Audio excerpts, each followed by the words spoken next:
سلامونه او نیکی هیلي ګرانو کتونکو په خیر راغلی پښتو کوکینګ ته. نن به منګه تاسو ته د چرګ ټکی یعنی د کباب جوړولو چل درښکاره کوو. په دې کې به زموږ په کاریږي یوه د چرګ سینه یعنی 1500 ګرامه د چرګ پسته غوښه، 3 دانې پیاز، شپږ پلي د اوږې، نیمه وړه قاشوغه مالګه، نیمه وړه قاشوغه د چکن ټکا مساله، د یوې وړې قاشوغې څلورمه برخه تور مرچکې. راځئ چې ویډیو د سره وګورو. د چرګ د ټیکو لپاره به زموږ په کاري 3 دانې دغسې پیاز پرېک شوي. دا به یو ماشین ته ور واچو. شپږ پلي اوږه به ورته بیا ور اچوو. دا به هم پکې خیمه کوو بیا پکې، ځکه چې بیا ترې اوبه وباسو نو چې بیا د اوږې اوبه هم ترې وځي. د چرګ د ټیکو لپاره به زموږ په کاري د چرګ یوه سینه، د چرګ غوښه، پسته غوښه،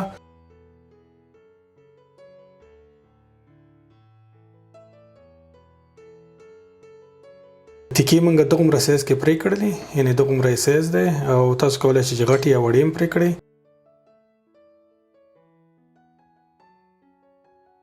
اوس به دې له د پیازو اوبه د ټول نه مخکې ورکړو. د دې په سر باندې یو ټوټه یعنی یو کپړه ور واچوئ. دا پیاز چې مونږ کوم قیمه کړي وو دا پیاز به په دې کې ور واچوو.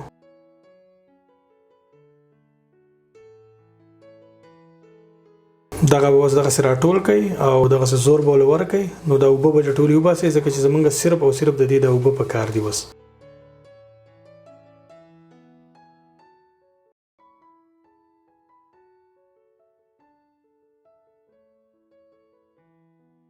د پیاز او د اوږې په اوبو کې پکار ده چې دغومره ډوب پاتې شي.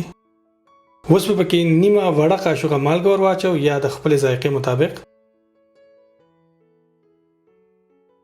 د دې لپاره به زموږ چکن ټکا مساله پکاري.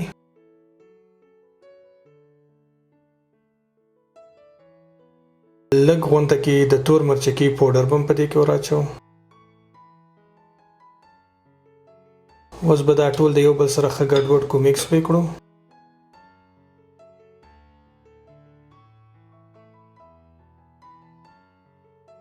اوس به پې موږ یو پلاستیک په سر باندې کېږدو چې نه ورته هوا دننه لاړ شي، نه ترې بهر وځي، چې ښه اخته شي تر 3 ګنټو دپاره.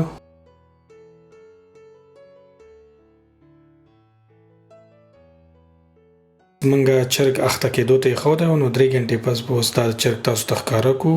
دا به وګورئ او داسې د لرګي سیخونه دي زموږ سره، په دې لرګي سیخونو کې به یې کېږدو. په یو سیخ کې 3 دانې ټکي همدغسې وپویئ.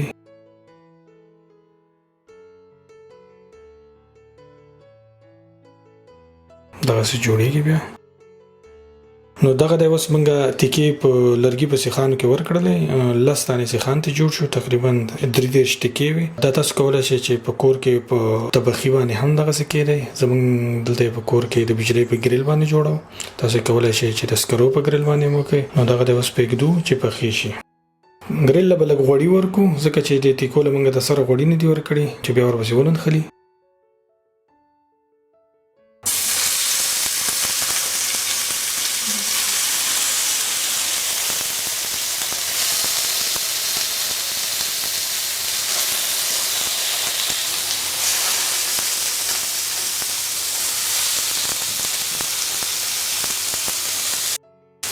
ډېرې یو خوندورې او مزیدارې ټکي جوړیږي. په کور کې کوشش وکړئ چې جوړې کړئ. ضروري نه ده چې تاسو په کور کې د دې لپاره ګریل ولرئ. دا کولی شئ چې تاسو په طبخي باندې هم جوړې کړئ.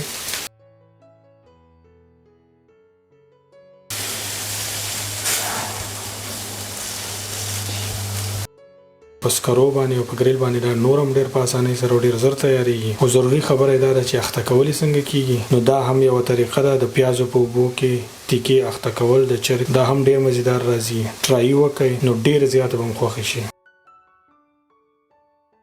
موږ په اخته کولو کې د غوړو نه کار نه و اخیستی. تاسو کولی شئ چې بیا پې دغسې په برش باندې چې لږ پخې شي نو بیا پې کولی شئ چې غوړي پې هم ووهئ.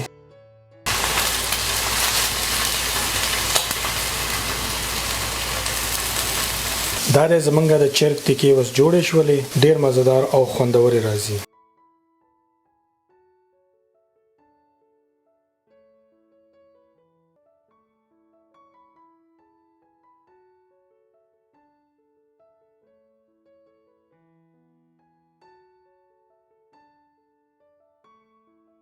زمونږ سیخ کباب دومره مزدار او ډیر نرم او ډیر خوندور راغلي دي د دننه نه هم څخه پاخه دي ډیر زیات مزدار او خوندور راغلي دي نو تاسو کولای شئ چې دغه سي هیله لرم چې تاسو دا ویډیو خوښ شوی وي زمونږ چینل همیشه ګورئ د خپل ملګرو سره هم شریکوئ تاسو د پاره موږ دا ټولې ویډیوګانې جوړو